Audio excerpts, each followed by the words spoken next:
Muy bien, continuamos con más, queridos amigos. 23 de marzo estamos conmemorando el Día del Mar. Nos acompaña Israel Quino, abogado constitucionalista.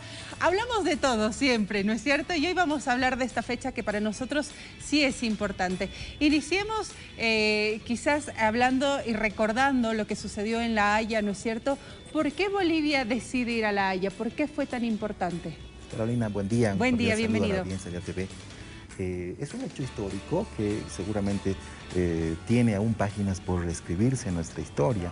El hecho de que hace 142 años el ejército chileno invada nuestras costas en el departamento del Litoral es un hecho para nosotros pues de repudio, por supuesto, nacional, pero además inclaudicable respecto a nuestra reivindicación marítima, y es inclusive este propio derecho que se establece en nuestra Constitución. Es un deber, ¿no?, nuestro como bolivianos, pero también, por supuesto, para nuestras autoridades, ese derecho irrenunciable respecto a nuestra soberanía marítima en razón de esta pérdida del mar que tuvimos en ese momento histórico.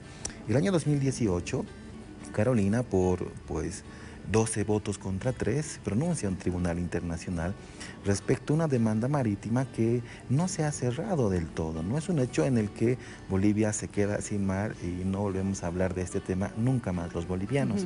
Existen con probabilidad otras alternativas. Se hablaba de cierta soberanía en todo caso, ¿no? Sí, la demanda inicial estuvo enfocada en obligar a un Estado, como es el chileno, a negociar de buena fe una salida con soberanía para el país. Correcto.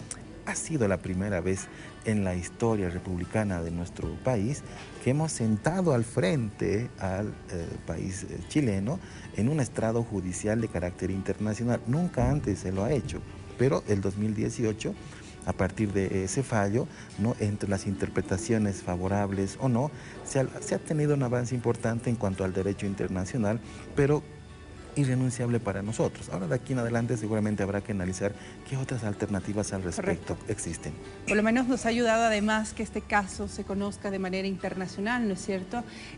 ¿Cuáles han sido las consecuencias de la falla en La Haya? Sí, bueno, si tenemos una lectura tal vez interpretativa en una de las partes finales de esta resolución de este Tribunal Internacional, se puede advertir entre líneas que todavía este Tribunal Internacional asume un entendimiento de vías de diálogo entre ambos países, entre Chile y Bolivia.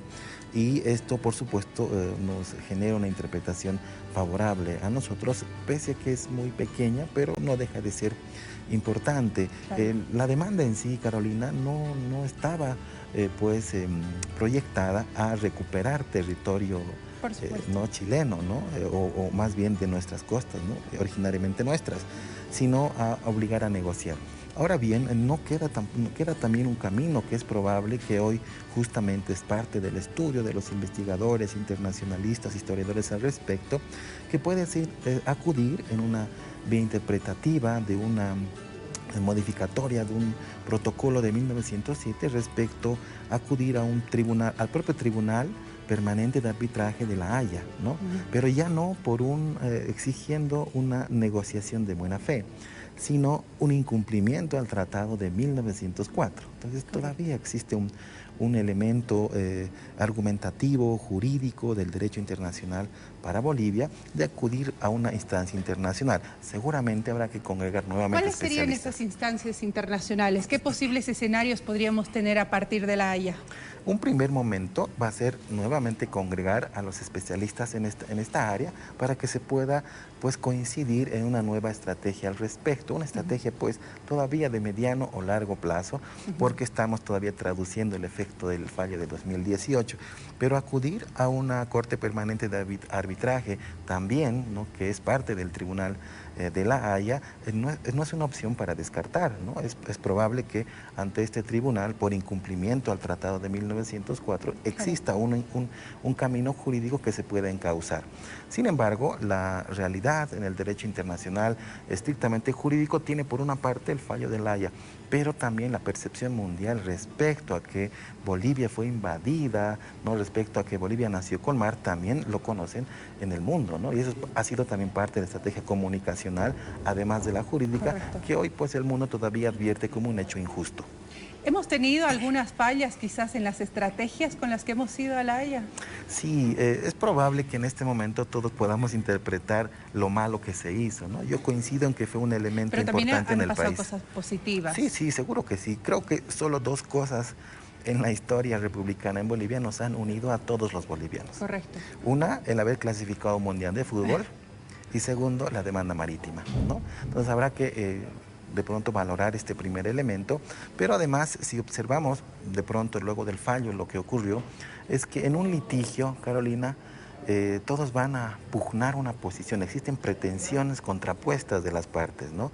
Difícilmente uno puede ir a litigar a decir que negociemos. Esa es una observación macro que se hizo a la estrategia, ¿no? Entonces, en un litigio siempre hay una pretensión de partes contrapuestas, ¿no? Entonces, si en un momento aperturamos una demanda marítima en un tribunal internacional para pedir que podamos negociar entre ambas partes, quizás hoy el camino ya no sea tan conciliador, ya no sea parte de esa política de diplomacia de los pueblos que emergió con el gobierno del expresidente Morales, y quizás hoy habrá que adoptar algún tipo de medida ya de litigio, ¿no? Ir a sentar nuevamente al Estado chileno a un tribunal internacional. ¿Qué otros tribunales tenemos a disposición para este tipo de fallos? En razón del derecho internacional público, exclusivamente respecto a este tipo de tratados, ¿no? De desacuerdos, incumplimientos en los compromisos del famoso Pacta Sunt Servanda, aquellos acuerdos que se incumplen entre estados, existe solamente este tribunal internacional respecto a litigios entre estados, ¿no? Entre estados o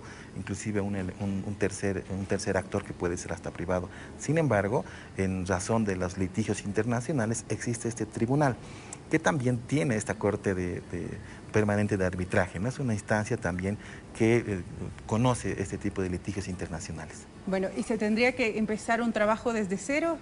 Sí, hay que reencaminar una estrategia, volver a diseñarla. Nuevamente se requiere de una política de Estado al respecto, en razón de nuestros gobernantes y en lo que vaya a ocurrir de aquí en adelante, porque todavía es largo el camino.